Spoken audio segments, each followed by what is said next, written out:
For Lecture 3, which is one less than 4, one more than 2, I'll talk about Tristram Shandy. Talk, I say. But really, I'm going to hold forth, perhaps sermonize, as if you were in church. Now, who goes to church among you? I wonder. Wonder itself is a much finer quality than sermon. Well, where are we? Lecture 3, not 4, not 2, on Tristram Shandy. That was a poor effort to show you what a digression is. It's the enemy of any kind of clear utterance. It works through association.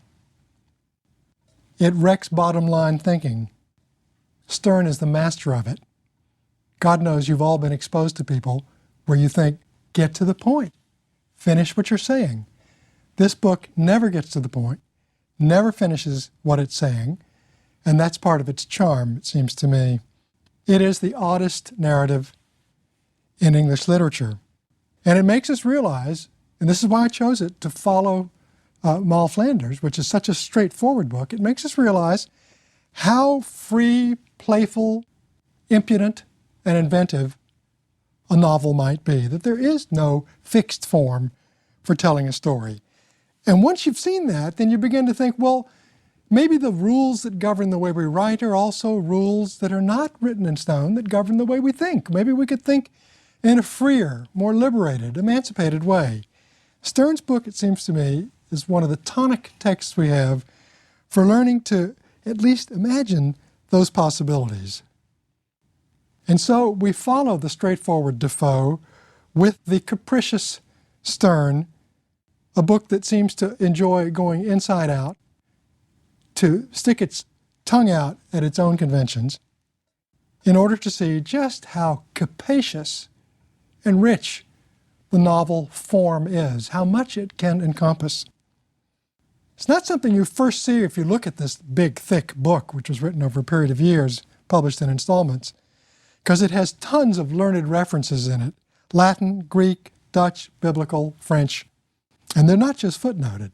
Often they're cited at length and in the foreign languages. The modern reader, who usually has not these languages, looks at this and sees a world of ruins, and I think that's how Sterne saw it. A world of ancient authority, which no longer resonated even then, and certainly does not resonate today. And in that light, this book can be really surprisingly modern. It reminds us of a classical modern text like T.S. Eliot's poem The Wasteland or Joyce's Ulysses. Now, the 18th century had a great reverence for what was called the learned tradition, and Sterne has some of it, but Sterne also wants to mock it. Now, how would you mock the learned tradition? I shall quote a passage, and you'll see if you think he's mocking it. Gastropheres, for example, continued Kiss Arceus. Now, you've got to think this is English pronunciation. Kiss Arceus is a Latin version for Kiss Asius. Baptizes a child of John Stradling's in Gamini Gatris, etc., instead of in nomine Patris. Is this a baptism? No, say the ablest canonists, inasmuch as the radix of each word is hereby torn up, and the sense and meaning of them removed and changed quite to another object. For Gomine does not signify a name, nor Gatris a father. What do they signify, said my Uncle Toby. Nothing at all, quote Yorick. Ergo, such a baptism is null, said Kiss Arceus. Well, this is the kind of fun and games that this text enjoys. And you can see that at some point, wordplay becomes a little bit more threatening, a little bit more hostile to established values, because it's baptism itself that's being mocked, turned into a game, played with in this passage. Sterne is obsessed with rules. The only thing he's more obsessed with is breaking them. Of course, you can't break the rules if you don't know that the rules are there. He loves making fun of people who themselves are stuck in the rules. One of the great actors, great Shakespearean actors of his day, was Garrick, whom Sterne worshipped, and Sterne enjoys pointing to the various theater critics who sit in the theater to watch Garrick playing Hamlet, and all they can, it's as if they had a stopwatch on their wrists, and all they can measure is whether Garrick is going to do it exactly by the rules of grammar and histrionics that have been passed on in the books. And he figures they miss everything. They miss all of the fun and vitality of the text. And of course, when Sterne talks about Garrick, he's talking about himself, that the critics are going to probably nail him as well for not following the rules or for turning the rules upside down. Well, if the old rules don't bind, I hope you can hear how much of an echo there should be in that phrase. If the old rules don't bind. I mean, that's the modern condition. That's the modern world. Nietzsche was to say God is dead centuries later, or a century and a half later. But when the old rules are just a kind of cemetery of ruins, then we have to figure out what is authority? What are the new rules? How do we write? But also, how do we live? How do we behave? Sterne offers us an extraordinarily modern answer, which is conscience. Conscience, he calls the knowledge which the mind has within herself. At which point we realize that conscience is really the sibling to consciousness, the modern term, that it's the realm of subjectivity, not rules, that we live in. Except that Sterne is also aware that conscience and consciousness, even if it is our so-called modern God, that's his turn, is not reliable. I quote Sterne, "This domestic God was either talking or pursuing, or was in a journey, or peradventure he slept and could not be awoke." In other words, how much can you depend just on subjectivity for learning how to behave? And it seems to me that Tristram Shandy is a book that tries to create an answer to this double dilemma. On the one hand, tons of rules out there, tons of authorities, dead languages, dead examples, dead precepts that live perhaps in libraries and in churches, but aren't living anymore. And on the other hand, conscience, consciousness. But are they reliable? How do you somehow walk the tightrope between these forces? And so Tristram Shandy is the book he wrote to break the rules while mocking them, to celebrate individual consciousness and subjectivity. The greatest critic of the 18th century, Dr. Johnson, did not think much of Tristram Shandy. He famously said, "Anything that is odd won't last long." I hope that my lecture is at least some proof that he was wrong, that it has lasted, but it is certainly odd. If you pick up this book and thumb through it, you're going to see pages that are black, pages that are speckled, pages that have little scribbles on them that look like a Rorschach test. This is not the way we think novels are supposed to be written. It was a successful book then. So Johnson was fighting a kind of rearguard activity to say, well, they like it now, but they won't like it long. I tried to suggest to you in my opening remarks about lecture 2, but less than 4, more than 3, etc. I got that one wrong. 3 between 2 and 4. And then to move from one verb to another verb. But it's also the case that when we really seriously describe anything, we can get stuck. This book putatively describes the life of Tristram Shandy. But think about describing your own life. How could you possibly even get past the first day if you were thorough about it? Or the first hour, there was so much you could find to say. And so in Sterne's book, things become cancerously expansive. And he writes and he writes and he writes and he continues to find more to write without moving forward. He goes sideways, he goes backwards, he goes into the conditional, the subjunctive. He tells us about background and foreground and other grounds, and yet Tristram's story rarely gets forward. It's digression. And digression, Sterne actually calls the soul, the life, the sunshine of literature. Those are interesting terms, soul, life, sunshine, as if these are the energy sources. This is what makes it live. So if digression is not giving us a story that moves forward, well, what is it giving us? And why is Sterne doing it? At one point, Sterne says, you know, even if you wanted to, if you were a thinking person, you can't go forward. Listen to the extraordinary metaphor he gives us here.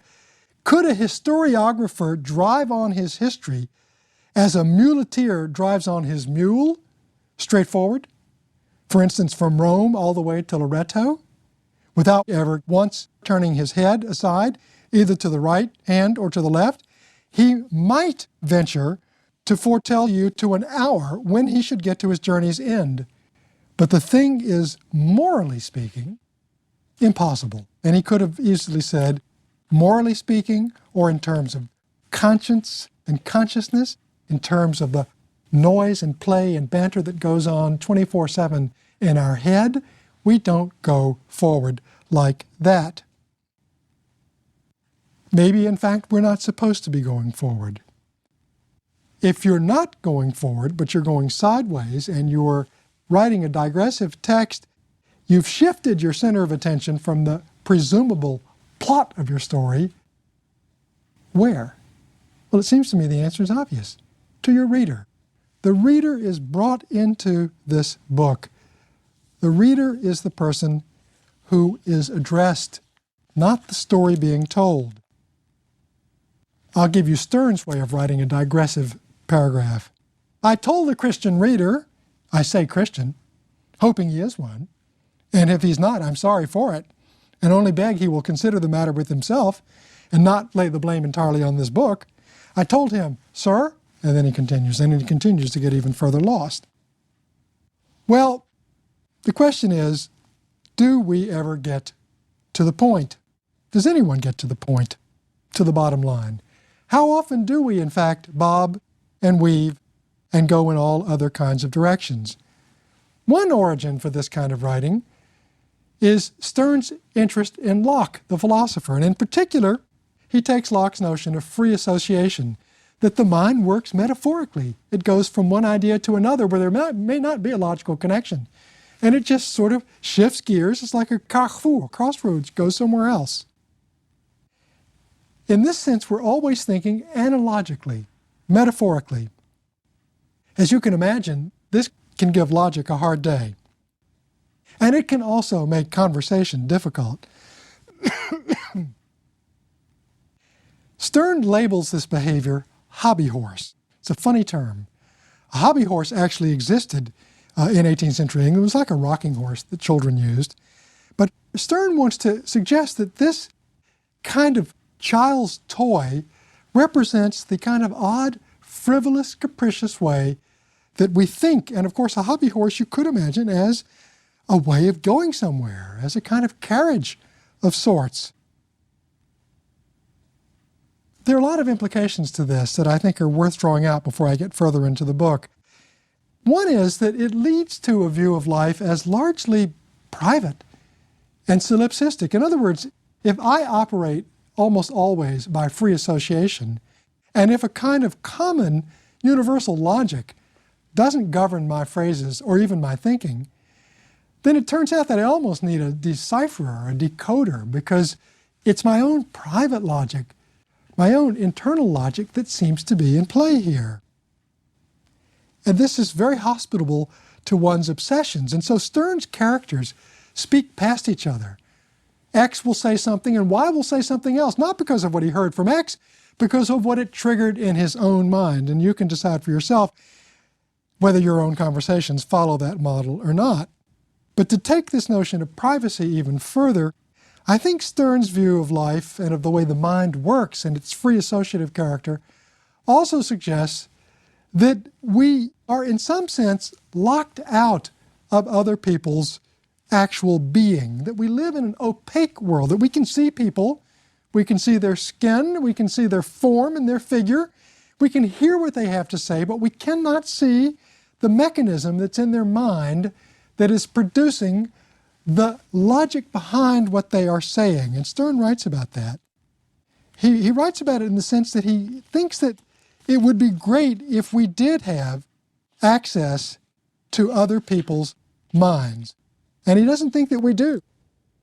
And so he tells us instead that it would be great if we could go in with what was called in his day Momus's glass. It's like a glass instrument, like a looking glass that looks directly inside the mind of others. Can you imagine how useful it would be if you had one of those for every conversation you have, where you just sort of turn this little instrument on and then you see what's really being thought inside the person who's speaking.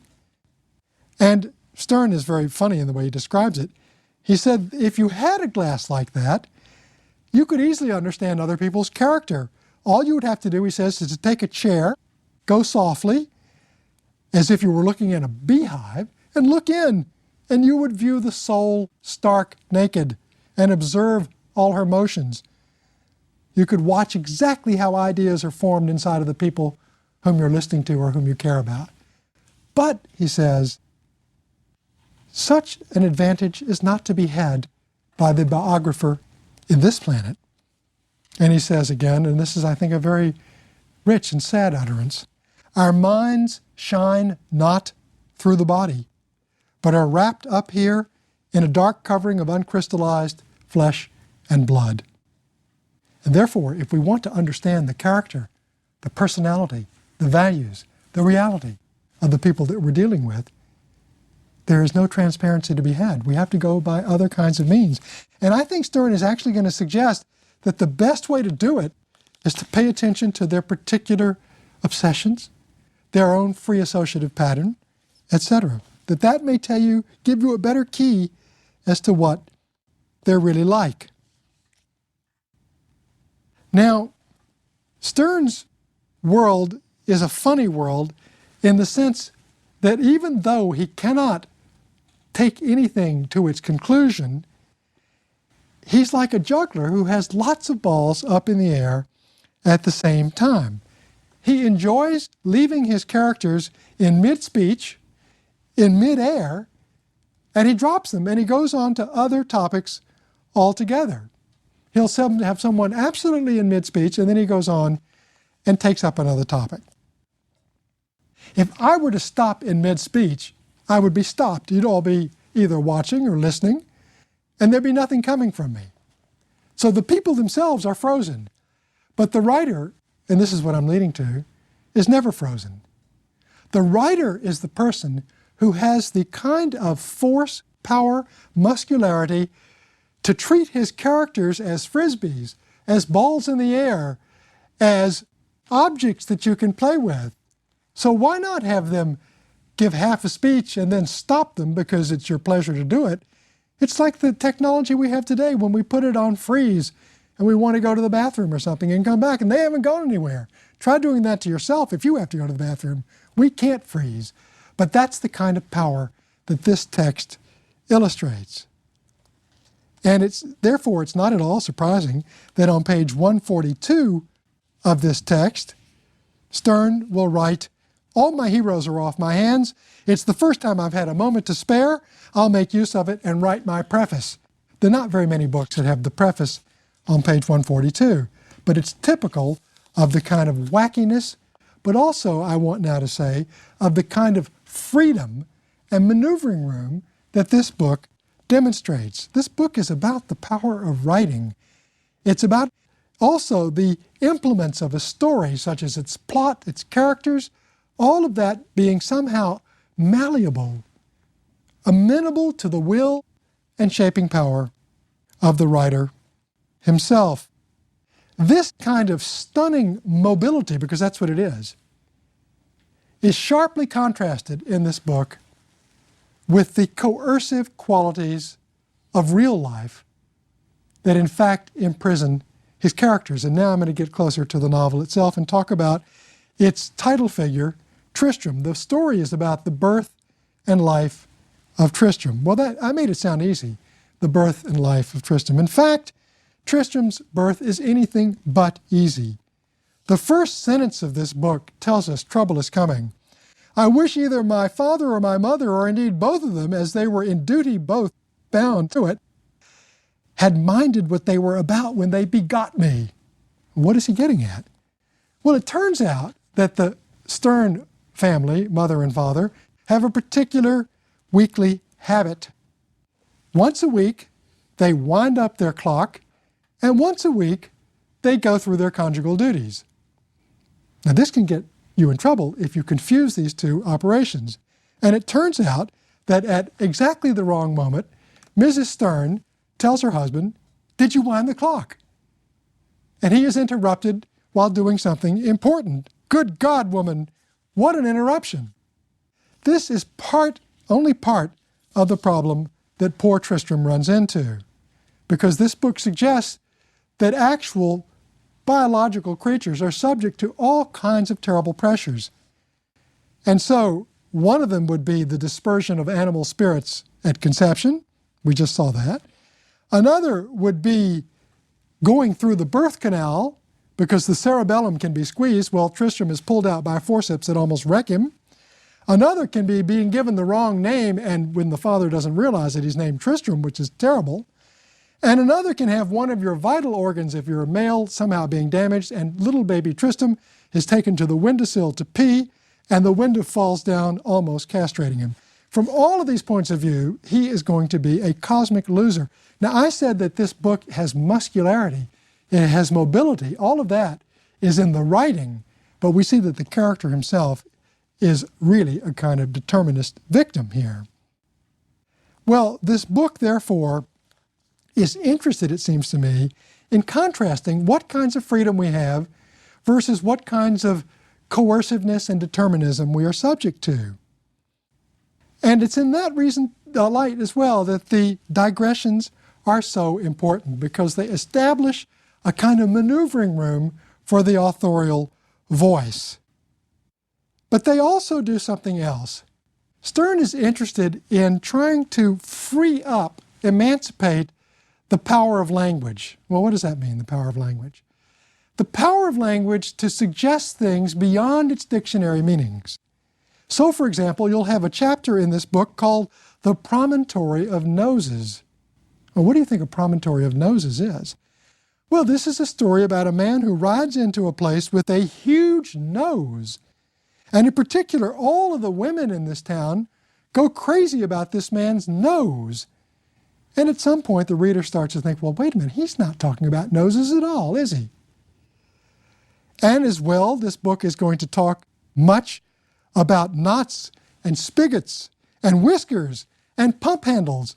And every one of these, we realize, is a double entendre. It's a kind of suggestive turn that has a kind of sexual innuendo. One of its marvelous chapters has to do with Trim, one of the minor characters, explaining when he was injured with a knee injury, being nursed back to health by this woman called the fair Begine, who was rubbing his knee, rubbing it first with one finger, then 2 fingers, then 3 fingers, and then above the knee, and then with 5 fingers, and rubbing it more, rub, rub, rub. And he felt that he was falling in love, he says. And we begin to realize that this rubbing the knee, that the reader is part of a kind of pornography scene, an ejaculation scene. None of that's going to be said. Those are my terms. Sterne would say, no, I never wrote that. All of those are instances of what happens with associative thinking. When language suggests, pornography does work the same way. You suggest, pornography is not interested in nakedness, it's interested in projecting the image of nakedness. Sterne does a verbal version of the same thing, to create something beyond the words themselves. And therefore, it seems to me, that's the great breakthrough of this book, particularly, as I said, because life in the book itself seems to be so coerced. These characters don't get very far, but the book itself has more room than that.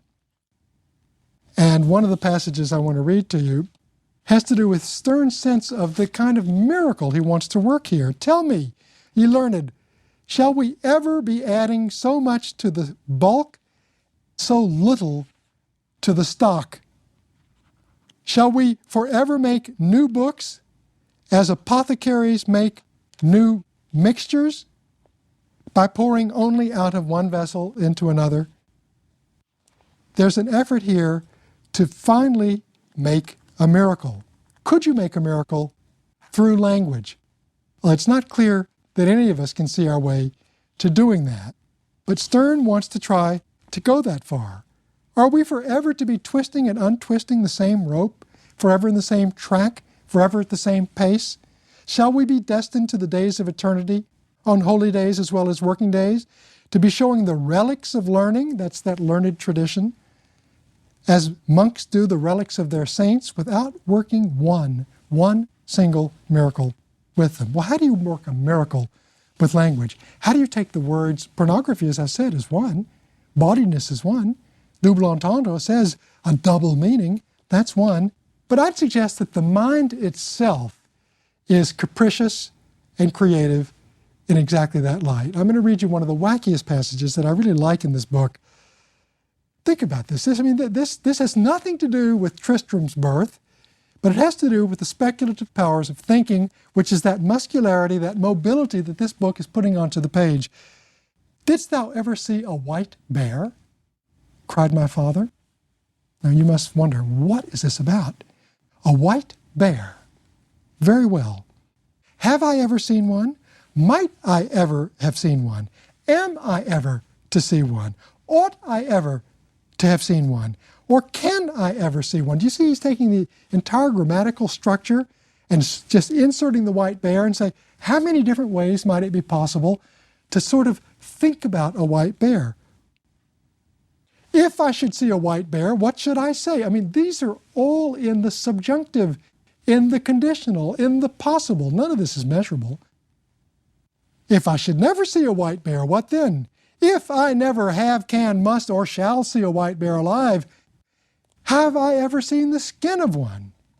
Did I ever see one painted, described? Have I ever dreamed of one? Did my father, mother, uncle, aunt, brothers, or sisters ever see a white bear? What would they give? How would they behave? How would the white bear have behaved? Is he wild, tame, terrible, rough, smooth? This is digressive. It could go on forever. Is the white bear worth seeing? And then a predictable line, is there no sin in it? Last line, is it better than a black one? Well, this is the whimsy of this book. To take things and to pirouette them, spin them, and then, I think, launch them into outer space and watch them do their dance there. And it is quite a dance. It's a dance of words doing their own jig, their own minuet. This all comes to a fabulous conclusion late in this book, which recounts the courtship between Uncle Toby, who's one of the key characters in the book, and the widow Wadman. Now, the widow Wadman has a problem. She is dead. She's no longer in her youth. Neither is Toby. He's a veteran of the wars, and he's been wounded. He's been wounded. Well, what kind of wound? Turns out he's been wounded in the groin.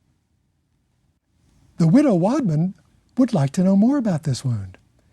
She would like, in particular, since she's thinking of marrying this man, to know what its ramifications are. But of course, she cannot ask him that. She cannot say, "Are you impotent?" which of course is what's on her mind. So, how is she going to get this information out of this man whom she is aggressively courting? He's kind of a fool. So finally she puts the question, as it were, where were you wounded? Now Uncle Toby, who is thinking about where he got this wound, which was in Belgium, in the siege of Namur, and he is so obsessed with this battle that he has drawn these enormous maps where he has the town of Namur on the map, and he tells the widow Wadman, "You shall see the very place." She says, "Where were you wounded?" "You shall see the very place. You shall put your finger on it." Of course, the widow Wadman is convinced that he is talking about something quite different. It's a delicious episode. It goes on for many, many pages, but I love that line, "You shall see the very place." That place is ultimately neither the trenches of Namur, nor the map, nor Toby's groin. That place is the place that this book has been talking about all along. It's the place that literature and thinking and language and imagination make possible. That's where these characters live.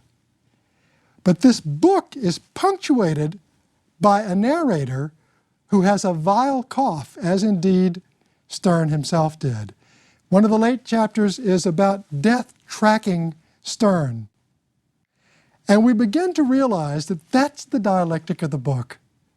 The coercive conditions of a physical body which will die, and the freedom of the mind which can play forever. Thank you.